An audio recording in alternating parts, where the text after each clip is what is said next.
bójú bàbá Tinubu jẹ́ o. Kí ló dé? Èyí táwọn US ṣe yìí lágbára òṣèwé náà ti gbọ́. Okay. US hold vote to withhold 100% of aid to Nigeria over Christian persecution. An amendment sponsored by United States Congressman Gregory Stobbe to withhold all US assistance to Nigeria until the country meets specific conditions to tackle violence has been adopted by the House of Representatives. Ew. Announcing the vote on X, Stobbe wrote, "My amendment to withhold 100% of US aid to Nigeria until its government stops the slaughter of Christians has passed."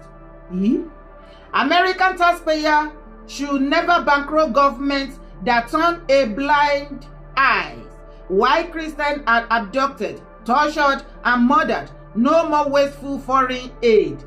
Hey, Lara Kosha. Gbogbo ìrànlọ́wọ́ pátápátá tí ìlú Amẹ́ríkà gbogbo wa la mọ̀ wípé wọ́n ń ṣọwọ́ sí gbogbo country káàkiri. Gbogbo nǹkan tó ń supply Nàìjíríà tí wọ́n fi ń support wa yálà lówó àti ní everything.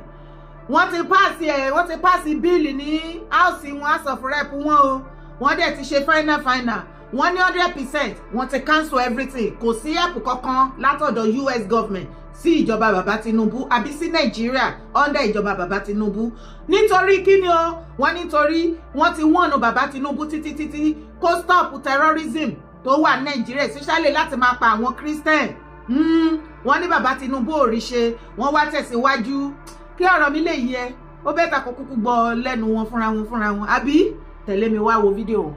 I rise in strong support for my amendment to increase the withholding threshold for assistance to Nigeria from 50% to 100%, while keeping in place benchmarks that demand Nigeria take effective steps to address the violence and persecution that continue to devastate the country. Nigeria has faced a horrific wave of violence that its corrupt government has failed to address. For years, and especially in recent months, Christians and other religious minorities in Nigeria have been subjected to violence and terrorism at the hands of extremists operating with impunity. Christian women and girls continue to be abducted, assaulted, tortured, and killed. Their churches are burned, and entire communities are erased. If the aid conditions included in the bill are important enough to withhold half of all the funding to the Nigerian government, then they are important enough to withhold all of the funding. The generosity of our taxpayers is a reflection of the American values we hold so firmly. Never should we allow their hard-earned tax dollars to be funneled to corrupt regimes that fail to uphold religious freedom, fail to adequately confront terrorism, and fail to protect the innocent from persecution. So why are we rewarding a government that fails to meet such a basic obligation? This amendment is simple. It does not remove the aid conditions in the bill, but only strengthens such conditions. But most importantly, it upholds a principle that all recipients of American taxpayer assistance should follow, that they must prove they are willing and able to respond to violence before receiving any funding. Simply put, meet the standard before receiving support. That is the accountability the American taxpayer deserves. Foreign aid should never be a reward for failure. So as our national debt is fast approaching 40 trillion, why on earth are we still allowing ourselves to go further into debt by rewarding corrupt foreign governments that tolerate terrorism within their borders? When churches are burned, women and girls are abducted, and terrorists operate with near impunity, that is not merely an internal disturbance, it is a direct assault on the freedoms our nation claims to defend, which our foreign assistance must reflect and uphold. This is not about punishing the Nigerian people. It is about demanding accountability for their government's complacency and ensuring that our foreign aid is leveraged to defend, reflect, and uphold American values. Even the underlying bill recognizes the Nigerian government's failure to meet the standard, yet it still allows for half of the funding to be released anyways. My amendment withholds all funds until they meet basic standards. Accountability can never be divided, nor should we allow anyone to exploit the generosity of the American taxpayer. I urge my colleagues to uphold accountability in our foreign aid spending and to vote for my amendment. I reserve. President Bola Tinubu kí ló máa wá ṣẹlẹ̀ báyìí bó tilẹ̀ jẹ́ wípé gbogbo aid náà tí wọ́n tí America àti every other foreign country tí wọ́n náà fi support Nigeria citizen ẹjọ́ ìjọ́ wo ló kan family ẹ̀ lẹ́yìn kájọ fetí gbọ́. Wọ́n stop wẹ́ o kò kan ìdí ó kan family ẹ̀ ni okay àwọn fámìlì tí ò tiẹ̀ wà wí ẹ̀ wípé Amẹ́ríkà o as a government o wọ́n fọwọ́ ránṣẹ́ sí Nàìjíríà yálà monetary wise àbí material. Ẹnu ọjọ́ mẹ́ta ẹnu òde máa gbọ́ wípé ó mọ̀ ipá àwọn Amẹ́ríkà náà wọ́n náà fẹ́ wá support Nigeria government láti eradicate terrorists. Okay. Ṣùgbọ́n ṣàdédé la rí wọn báyìí o wọ́n ti máa lọ sí bí èèmọ̀ tí ń sìn wọ́n náà ti kẹ́rù wọn ti kó gbogbo ẹrù wọn àmọ́ nǹkan tó ṣẹlẹ̀ láàrin wọn àti bàbá Tinubu àti ìjọba bàbá Tinubu wọ́n ṣáà ti fi Nàìjíríà lẹ̀ wọ́n ti padà lọ sílùú wọn. Àbálọ àbábọ̀ ìyẹn báyìí America government wọ́n ti jókòó wọ́n vote bí wọ́n ṣe máa ṣe nu house ní Nàìjíríà bí tí wọ́n vote ṣé ìwọ tó bá sọ pé yes say nay ìwọ tó bá ṣe yes say nay báwo ni bàbá Goodluck ṣe máa ń sọ yẹn say nay say yẹ́yẹ́ wọ́n ṣáà ti ṣe yẹ́yẹ́ nínú house l'Amẹ́ríkà báyìí wọ́n níbi tọ́rọ̀ dé dúró ni wípé àwọn l'Amẹ́ríkà wọ́n ń ṣiṣẹ́ ní bí akúra. Ìwọ tó dẹ̀ wà l'Amẹ́ríkà tó ń wò mí lọ́wọ́lọ́wọ́ you can bear me witness. Wọ́n lè ń ṣiṣẹ́ bí akúra ni tẹ̀dẹ̀ máa san tax. Wọ́n lára owó táàkì tí gbogbo ará Amẹ́ríkà tó ń ṣiṣẹ́ tí wọ́n san òun ni wọ́n ti mú èdìdì tí wọ́n fi ń support tí wọ́n ti mú owó àti gbogbo materials tó fi ń support Nàìjíríà. Wọ́n ní ṣùgbọ́n nítorí ìjọba bàbá Tinubu wọ́n ti wọ́nu wọ́n ti sọ fún wọn kí wọ́n stop kí wọ́n yé pa àwọn Kírísítẹ́nì mọ́ nínú Nàìjíríà. Wọ́n ní bàbá Tinubu ò rí ṣe for this reason wọ́n ní gbogbo support tó ń wá láti ìlú Amẹ́ríkà yálà lówó àbí material àbí name it anything 100% wọ́n ti stop ẹ̀ láti sìn lọ stop tó já sí wípé ìjọba bàbá Tinubu kò ní oore ọ̀fẹ́ sí anything láti Amẹ́ríkà. Mẹ́hìn ẹwẹ́nu lẹ́wẹ́nu kọ́ ẹ wo bí tí ìwà àtẹ̀mí ta bára wa gẹ́gẹ́ bí mo ṣe ń sọ jókínlé lẹ́ẹ̀kan wọ́n bá stop support wọn láti Amẹ́ríkà tí wọ́n fún Nàìjíríà àti iye ọdún tó ti fún Nàìjíríà tí Nàìjíríà ti ń gbà lọ́wọ́ wọn jọ ṣé ọmọ family kàmáàtì ẹ̀ sọ pé ìwà àtẹ̀mí benefited from it jọ ṣé ọmọ family kọ̀ọ̀kan tó benefit from it tó súnmọ́ ẹ̀ èbé tí la fi ń gbọ́ ṣèbí tó bá ti gbà ní ara wọn náà ti ń pa àwọn politicians àtàwọn religious leaders àti àwọn monarch àwọn lọ́balọ́ba àwọn ni wọ́n ń pín láàrin ara wọn kò sí kankan táwọn aráàlú tá a rí kí wá ní tiwa bẹ́ẹ̀ ó pẹ́kẹ́ tó stop ẹ̀ ṣùgbọ́n àwọn àṣírí tí mo sọ fún ẹ wípé ó máa tú òun náà ló ń rí yóò jẹ́ àjọ máa lè bá ǹjẹ́ ó jẹ́ mọ̀ wípé ọ̀rọ̀ tó wà lẹ́ rògbòdìyàn tó wà nù Nàìjíríà lọ́wọ́lọ́wọ́ ẹ̀ kò ń ṣe kékeré rògbòdìyàn tó wà nù Nàìjíríà lọ́wọ́lọ́wọ́ especially from the northern part wàá rí wípé mostly àwọn fídíò mi from the because àwọn gangan ni wọ́n dá Nàìjíríà rú that is why tó ṣe ní máa stop láti máa gbọ́ ìròyìn láti northern part of Nigeria àwọn ní issue wa okay southern àwọn ló dá wàhálà alẹ́ yàtọ̀ fún northern àwọn ní who are the people terrorizing the other Nigerians the northern òun láṣẹ máa jẹ gbogbo ọ̀rọ̀ wọn àwọn àṣírí tó bá ń túbẹ̀ tá a ṣe ní láti máa mọ̀ ìjọ ọmọ wípé wọ́n ti bọ́ síta àwọn ara wọn ní northern part of Nigeria ìdààmú wọn ìdìmú wọn àbí ẹ̀fọn tẹ̀ ni àbí àrùn èyíkéyìí àṣàṣì ọjọ́ ẹ̀ wọ́n ti ń tú àṣírí ara wọn o wọ́n ti ń tú àṣírí ara wọn kí n tó wá fi ẹnu sí ìwọ fúnra lára ẹ̀ wá fetí ara ẹ̀ gbọ́ ní kíni nínú wọn Nàìjíríà náà ní gbogbo nǹkan tó báyìí wà ó ti dá tẹ̀lé mi wá gbọ́. Kaduna State can take care of Nigeria as is. The mineral in Kaduna State can feed Nigeria for 10 years without borrowing. The deposit of gold in Kaduna State alone, we are not talking about Kaduna State, one of the most blessed states in Nigeria, followed by Niger State, followed by Taraba, followed by Nasarawa. We are not talking about industrial like Kogi, no, we are talking about essential minerals. Do you understand? If you go to some place, I was in Banki Kogi in Kafachan, where we're doing exploration on lithium.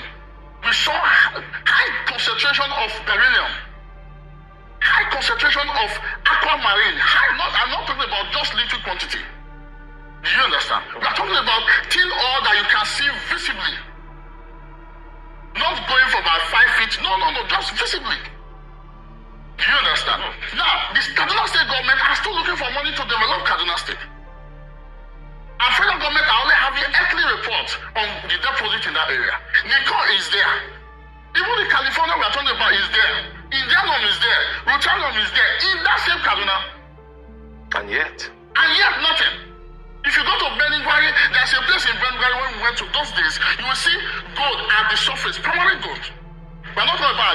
talking about permanent gold at the surface of a rock. Do you understand? And Kaduna State are looking for money. And Kaduna State have over 61 licenses under the SPV, but no operationalization. So is it that it's capital intensive and where they know? Look at it. The Chinese are making the best. The Chinese, their strategy is very simple. Remember, before now, when the European colonization, everything happened, Europe have a standard for Africa.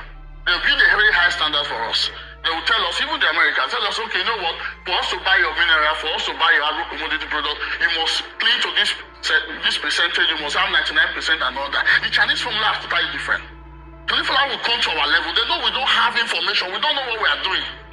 Or even they came to our level to buy that rock from us. They will now modify it and amplify it and process it to a higher standard to fit the American market, to fit the European market. While the European market are still waiting for Africa to come to their standard.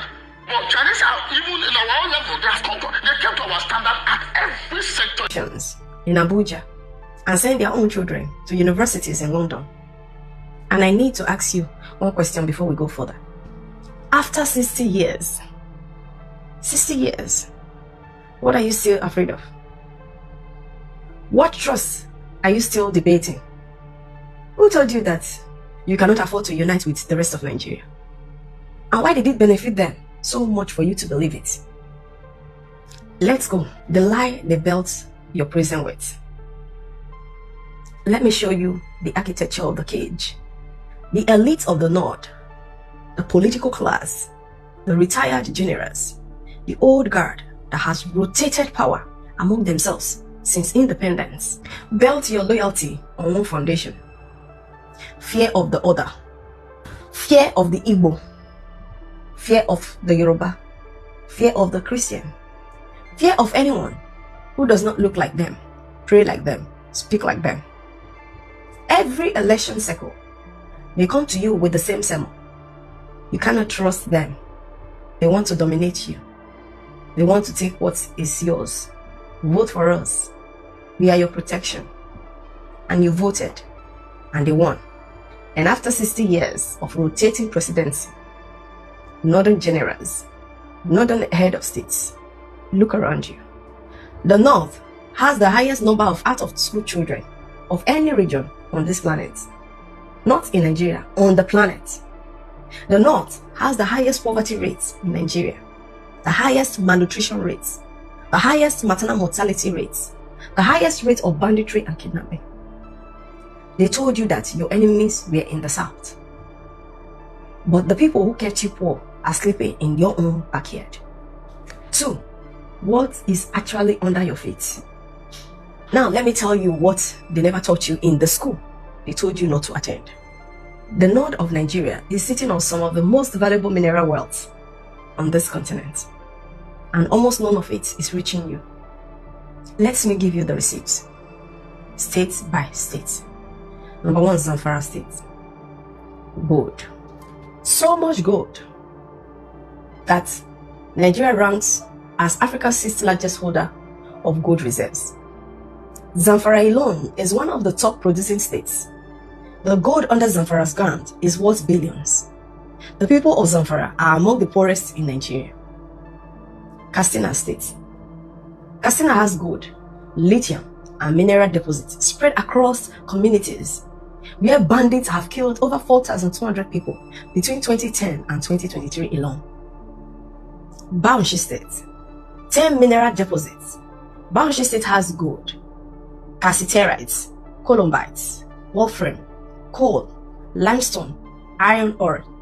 10 in one state, called the glory of all lands, a glory that has never reached the people living on it. Kaduna State. Kaduna State has gold, columbite, tin. The Just Plateau, sitting between Kaduna and Plateau State, holds some of Nigeria's richest deposits of tantalum, niobium, and tungsten. Materials the world's electronics and aerospace industries cannot function without. Sokoto State. Sokoto State has gold, phosphate, gypsum, limestone, potash, silica sand. Sokoto, one of the poorest states in Nigeria. Kebbi State. Kebbi has gold, manganese. Kebbi, where children are hungry. Borno State has limestone, glycine, kaolin, diatomites, hydrocarbons. Borno, where Boko Haram has been burning schools for 15 years. Niger State has gold, talc, marble, copper, iron, feldspar, limestone, and more. Niger State, where bandit attacks have displaced entire communities. Nasarawa State has lithium, copper, crystal quartz, columbite, mica, lithium, the single most important mineral for the global electrical vehicle revolution, under Nasarawa ground. This is what is being achieved. This is what they have been fighting over.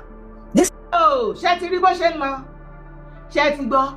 Tó bá lísì sí máa yẹn dáadáa, orí pọ́ ká lára.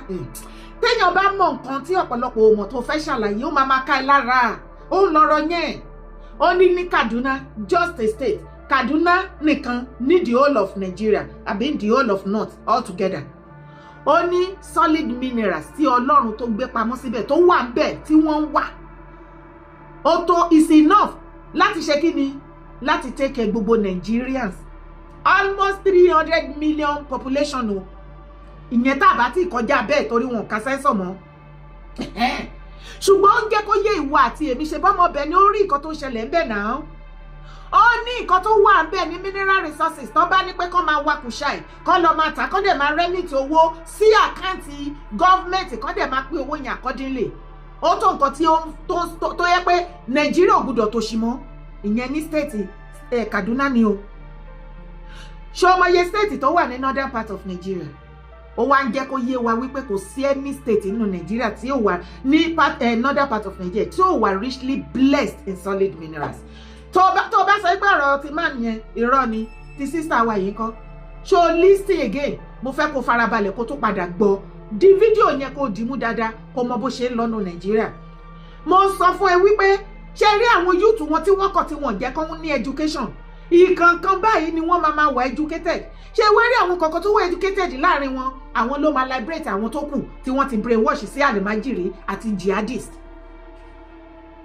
Ṣé ti rí bí wọ́n ṣe ń ṣe àlàyé tí wọ́n bá àwọn ara wọn tó ń direct ọ̀rọ̀ yẹn sí àwọn youth ẹgbẹ́ díẹ̀díẹ̀ ni. Mo ní tó bá máa súnmọ́ 10 years upward, àwọn youth yìí náà máa dìde ogun tó máa face àwọn northern leaders and elders. Because láti báyé wọn jẹ́, àwọn youth ti ń realize ẹ̀sìn. Tó bá wọnú Nàìjíríà sí yìí, ṣé wàá rí wípé lẹ́nu ọjọ́ mẹ́ta wọ́n pass bill yẹn ní house pẹ̀lú bàbá Tinubu wípé any terrorist tọ́wọ́ bá ti kàn kò sí wípé repentant kankan àbí rehabilitation kankan pípa ní inú àwọn northern leaders and elders wọn ò dùn sí àwọn monarch wọn, àwọn emir, àwọn sultan, gbogbo àwọn clerics, gbogbo àwọn northern governors, they are not happy about it. Inú wọn ò dùn sí. Torí àwọn ni wọ́n ní group yẹn tó fi hanra wọn léèmọ̀, àwọn náà wá mineral resources, àwọn náà gbowó ẹ̀, àwọn innocent citizens ni wọ́n pa nítorí wọ́n fẹ́ wà stinkly rich. They want to acquire every material things tó wà nínú ayé fún ara wọn, àwọn ìyàwó wọn, àtàwọn ọmọ wọn, àti àwọn immediate family wọn. Wọ́n wá rò wọ́n bẹ́ṣubẹ̀gbà wípé ẹ̀mí anybody tó bá máa lọ sí fún àǹfààní ara wọn níbi tẹ́ máa rí bí àwọn sultan, emir ní northern part of Nigeria, the political class and all the religious leaders níbẹ̀, how wicked and how heartless they are. Bí wọ́n ṣe bí mineral resources yẹn bó ṣe gbọ́ tí àwọn méjèèjì tí wọ́n ṣàlàyé ńbẹ̀. Kí ló dé tó sì jẹ́ wípé ibẹ̀ ló jẹ́ object of poverty in the whole world. Báwo ni northern part of Nigeria ṣe máa wà blessedly richly in mineral resources, solid mineral tí wọ́n dẹ̀ ń dárúkọ ẹ̀ the most àwọn gbogbo expensive solid minerals tó fi build gbogbo material things everybody fẹ́ para wọn lé lórí. The same material things tó ń pa wá lé lórí, tó ń pa innocent Nigeria lé lórí from the northern part of Nigeria. Nǹkan tó fi build gbogbo ẹ̀ ọ̀dọ̀ wọn náà ti lọ kó. Báwo ni wọ́n ṣe possess gbogbo kìíní tó sì jẹ́ wípé ibẹ̀ gan ni orísun poverty in the whole world. Àwọn school dropout, àwọn náà pọ̀ jù in the whole world. Why? For you to know the color the northern leaders and elders are made of. ṣé àwọn tó lè máa hanra wọn léèmọ̀ bẹ́ẹ̀ yẹn àwọn ni wọ́n rò wípé ọjọ́ kan àdúrà àtọ́ wọn lọ́kàn wọ́n á wá sọ wípé Nàìjíríà wọ́n ti wá ready láti jẹ́ kí Nàìjíríà move forward. Can't you see that it is the northern people that refuse Nigeria to be progressive? Àwọn northern leaders and elders, the northern emir, the northern sultan, the northern political class, and the northern religious leader, they are the one driving Nigeria as a country backward. They did not allow any head of state, any president to do his work, to do his job accordingly and move Nigeria forward. The way tó ṣe gbógun ti Tinubu àti ìjọba yìí tó ń sabotage everything yìí bẹ́ẹ̀ náà ni wọ́n ṣe máa ṣe fún gbogbo every head of state.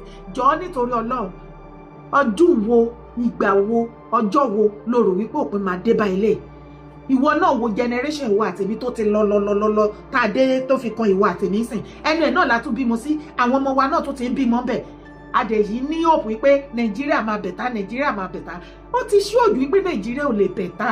Bàbá Tinubu ẹ ṣàánú wa ẹ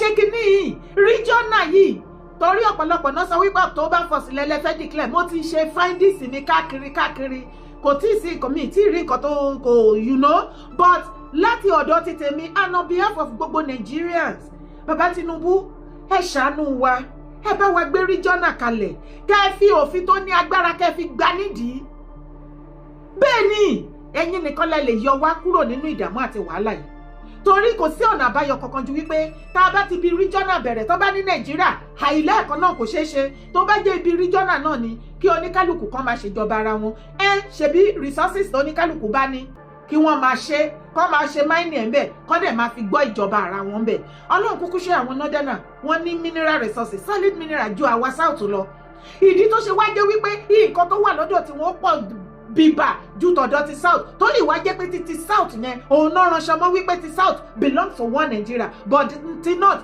belongs to them. That means to say gbogbo mining tí wọ́n ṣe ní northern part of Nigeria wọn ò remit owó yẹn sí àkáǹtì federal àárín ara wọn náà ti ń pín because it belongs to the northern part of Nigeria not Nigerians. Ẹ̀yin àgbààgbà south ìjọ wo ni wọ́n ti fún yín ní àwọn nǹkan tó ń wà kùsà ń bẹ̀ tó ti fún yín ní oil block tó ti ṣe anything ẹ wo gbogbo àwọn northern leaders and elders kò sílẹ̀ tí ò ní oil block ní south bí gbogbo àwọn mineral resources tó wà ní àárín wọn ní northern part of Nigeria ẹ bá wa bèrè lọ́wọ́ àwọn ọba wa political class and every one of them ìjọ wo ni wọ́n pín dọ́dọ̀ wọn torí gbogbo nǹkan ní àwọn àgbààgbà tí wọ́n máa fi ń kú ẹnu tó bá ní pé regional kọ́ ní kálukú fi nǹkan tó bá ní ọ̀dọ̀ ẹ̀ kó fi tọ́jú ara ẹ̀ at least tó bá jẹ́ pé òun ló máa stop terrorism nínú Nàìjíríà why not if not ìwọ̀n bẹ́ẹ̀ ìtọ́lọ́run jogún fún wa ní ilẹ̀ kóòtù ajíire tí àwọn àgbààgbà wa náà bá lò ní ọ̀nà tó tọ́ tí wọ́n ṣe níṣe wípé ẹja pin láàrin ara wa bíi ti àwọn northern ó tó bíùdì ilẹ̀ Yorùbá fa ó tó bíùdì àbí kí ló ní mo sọ ibẹ̀ ni kọ́kọ́ ni mò ń lọ tó tẹ̀lé mi lẹ́ẹ̀kan sí. ẹ̀lẹ́ fún fẹ́ẹ́ dàpọ̀ lóye ẹ̀fà dòdì lóye ẹnu táyé ṣe wọ́n ti fokó táyé ẹ̀yìn náà ṣe àbí ṣé wọ́n dòdì yín ni àbẹ́yìn lẹ dòdì wọn wà tú mo gbọ́ ń pé bẹ́ẹ̀ kan ẹ̀ ń bú Ọọ̀ni of Ifẹ̀ ọba jọba lọ o ọba tí ò délé Ọọ̀ni of Ifẹ̀ kò sí fẹ́ kò ṣàwò ọba tí ó ń bú àwọn àgbẹ̀ ta ló fi ń jọba tẹ́yìn náà fún yán lóye Ifá olọ́tẹ̀ odù Ifá olọ́tẹ̀ tó yànyìn tó fi ń jọba Ìwó tẹ́ ẹ̀ ṣàwò. Kí ni Portable wí bí ẹ gbà mí Portable tí kò bọ́ ṣe Ìgúnmi Olúwo ṣé lóòótọ́ ni ìbéèrè ló béèrè náà èmi náà béèrè pé ṣé lóòótọ́ ni ẹni ní kíni ṣé yóò gbọ́ kan tí Portable sọ ni oníṣẹ́ṣẹ́ Ìgúnmi Olúwo ṣóńdó fúrọ̀ ni.